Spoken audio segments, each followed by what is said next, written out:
Okay, so last night, me and some of my friends went to go watch Sinners in IMAX. So what I'm gonna do, normally I'll do like no spoilers, mild spoilers, full spoilers. I kind of just want to say like, here's a no to very mild spoiler thoughts of the movie, and then just kind of go full spoilers for the rest of the way through. So starting with no spoilers to mild spoilers. Sinners is the newest collab between Ryan Coogler and Michael B. Jordan. Jordan plays a pair of twins, it's Elijah and Elisha, better known as Smoke and Stack, respectively, who are returning home from Chicago, going home to Mississippi to open up a juke joint in their hometown, really try to give back to their community. They hire some old friends, some family, including their cousin Samuel, who goes by Preacher Boy because his dad's a preacher who like he loves the blues, but his dad's like, no, music comes from the devil, you can't be playing it, read Corinthians, if you keep playing that music, boy, you keep inviting the devil will follow you home. It's kind of like, think Footloose but in the 1930s, but also with the looming threat of the KKK. The score is fantastic, believe it or not. In a movie about music and the power of music, it's really great. Michael Caton, I think that's how you pronounce the last name. He plays Preacher Boy. His like voice is fantastic. Anytime you hear it in the movie, the acting throughout I think is really really good. I think there's some really good cinematography. I am a sucker for just a long take. And there's this one bit where you get two long takes back to back. It's pretty early on in the movie. I enjoyed the hell out of that. My personal favorite scene in the movie, this is kind of a mild spoiler, is, believe it or not, Preacher Boy does end up giving a performance in the juke joint. And it's just visually incredible. It's also done in a long take, and it's easily my favorite part of the movie.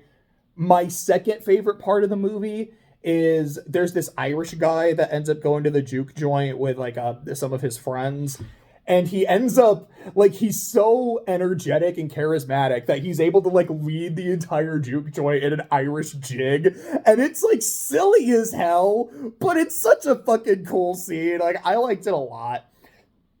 Overall, Sinners is a very, sorry, like I heard my voice crack, but overall, it's an intense film. It doesn't shy away from the prevalent racism in the 30s, and like I said, the KKK are a problem. But if you don't mind intense profanity and some blood here and there, I think you would be able to enjoy like a genuinely strong drama. If you want to go see it, go see it. I would recommend avoiding the trailers because it's the kind of trailers that really do just give away what happens in the movie. So that's my quick no spoiler thoughts on the movie. I'm going to transition. 3, 2, 1. Full spoilers are now live. Yeah, this isn't Footloose. For like the first third or so of the movie, you're like, oh, okay, this is. And to me, I knew what it was going in.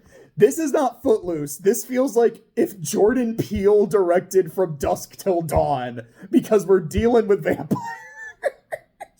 And I knew that going in. Like, I didn't know that Michael B. Jordan was playing twins. I don't think I'd seen the trailers. I just knew Ryan Coogler, Michael B. Jordan movie, and there's vampires. So I just kind of assumed he'd be playing a vampire, and technically that's untrue, or excuse me, that is true, but Stack doesn't start as a vampire. And so some of my friends that went with me had no idea that this was going to be a vampire movie. I was talking to Tyler afterwards. He's like, yeah, I was not expecting some of the twists in this movie. I had no clue what that was going to be about. But we all had a really good time. And there was this like group that I don't think they were in our showing, but we saw them leaving the theater, and then like we ended up talking to another group that was from a different movie. It was like, oh yeah, we heard them, like it seemed like they had just watched Sinners. They were dressed up in like period attire, like bonnets, top hats, dresses, and I was kind of wondering, I was like, so did they know the movie they were about to see? Where they're like, oh, like this is going to be a nice drama, about the South in the 30s. Let's wear some appropriate attire. Really try to get in character for what we're about to see. Or were they like, dude, like, fuck it, like, let's just, like, no, I mean, I kind of figured, it's like, like, let's dress for the occasion, like a Barbie kind of thing. Did they know that this was gonna be a vampire movie? I wish I could have been in the theater with them and hearing their reactions. Oh, like, that shit was gold. But now that I can go full spoilers, I do want to talk about some of, like, my really favorite parts of the movie. And go in a little bit more detail, like, yeah, he leads them all in an Irish jig. It's because he's turned almost everyone into a vampire and they have a hive mind. And it's such a weird fucking scene and it's awesome. I loved it. But genuinely, Preacher Boy's performance is my favorite part of the movie. It's, again, like, the guitar playing is great. The singing is great. The cinematography is great. The costumes are great. And just like, okay, like, the spirits of the past and then the spirits of the future. There's like the dude with the electric guitar and the fucking DJ. I loved it. It was so cool to just experience, The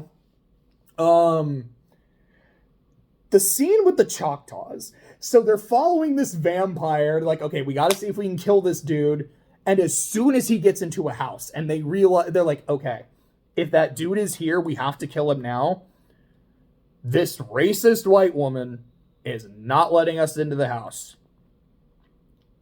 And like, she's calling for a husband. Husband's probably been eaten. Sun's going down. It's about to be dark. You know what? We're done. Nope, not gonna waste our time. Not gonna throw our lives away. This is not gonna work out. And you know what? I kind of respect the hell out of it. We tried. This is now someone else's problem. May God have mercy on your souls because that thing ain't gonna happen. I love that shit. The fucking scene with Cornbread, who's now a vampire, trying to get back into the Chinchai because they have to be invited in, and just the vampires trying to get invited is like consistently really funny. But Cornbread, who's like the doorman, is like, hey, guys, can you just like let me in? Why? Like, why do we have to let you in? You've been here all day, and if you really got to get in and we're not letting you, you're a big dude, you could push us out of the way. It would be rude of me to just barge into this place where I've been in and out of all night. The place where I'm now working that you're paying me to work at. Come on! Who do you think I am? What was her name? I think it was Annie. It's like, Cornbread, tell us the truth. You're dead, aren't you? What? No, of course I'm not dead. And then when Smoke sticks his hand out to pay him, he just so fast just grabs his arm, drags him out, and tries to go for a bite. Like, it's so quick. And it's so, like, I don't want to say violent in terms of, like, bloody. Although the movie is very bloody. Like I said earlier, if you don't mind some blood here or there, you might enjoy the movie.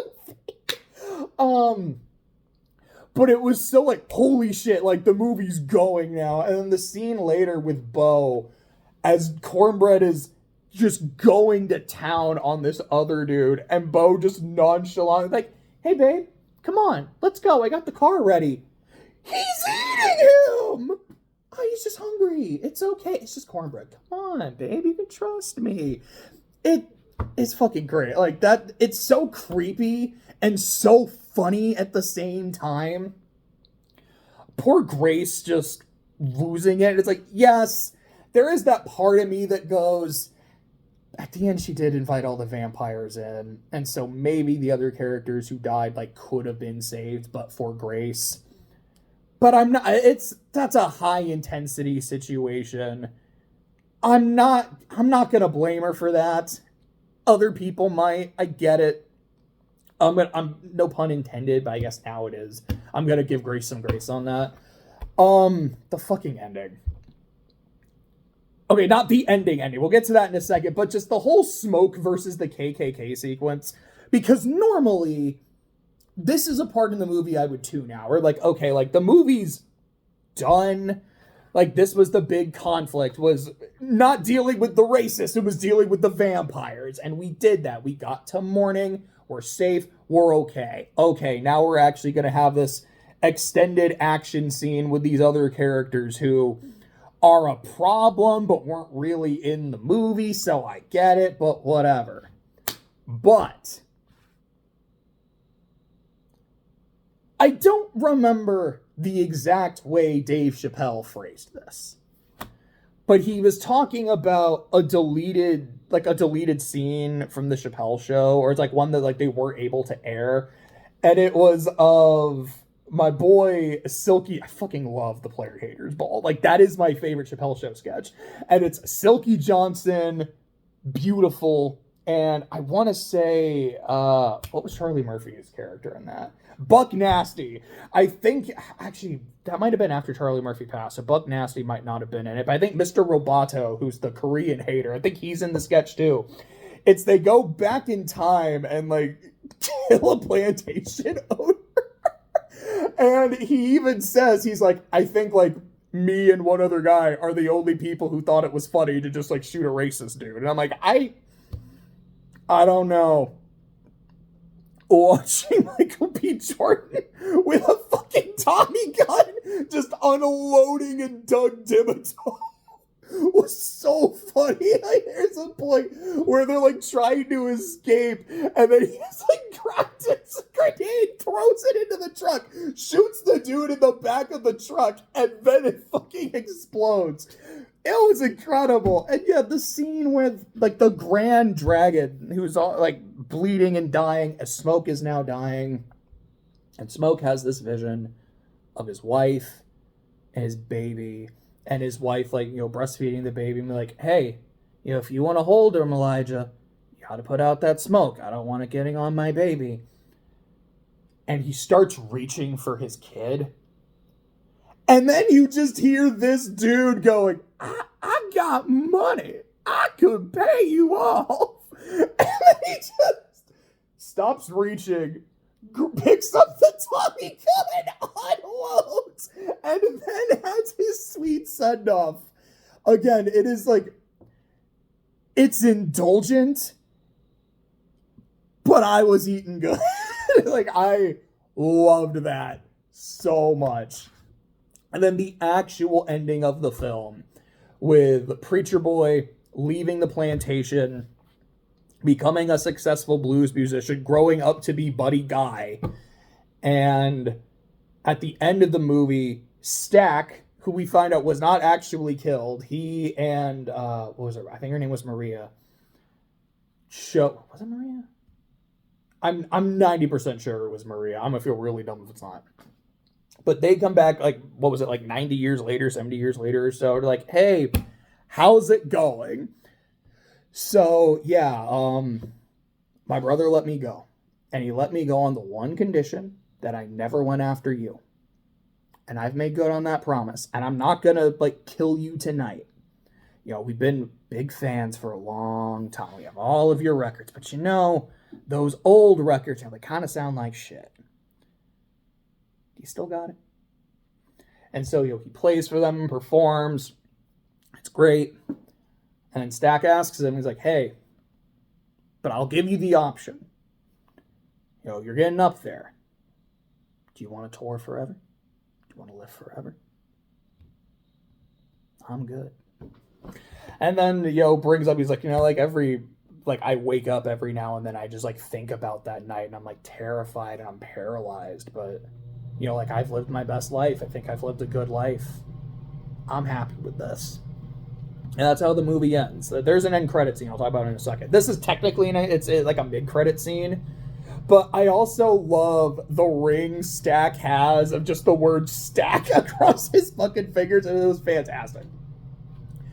And like your actual end credit scene is of Preacher Boy in a church just performing like this little light of mine. And I absolutely loved it.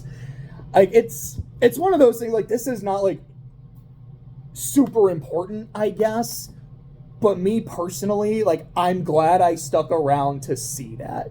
It still felt, I don't know, it did feel kind of important. Like, you know, after all the shit that he just went through and experienced, this little light of mine, I'm still gonna let it shine.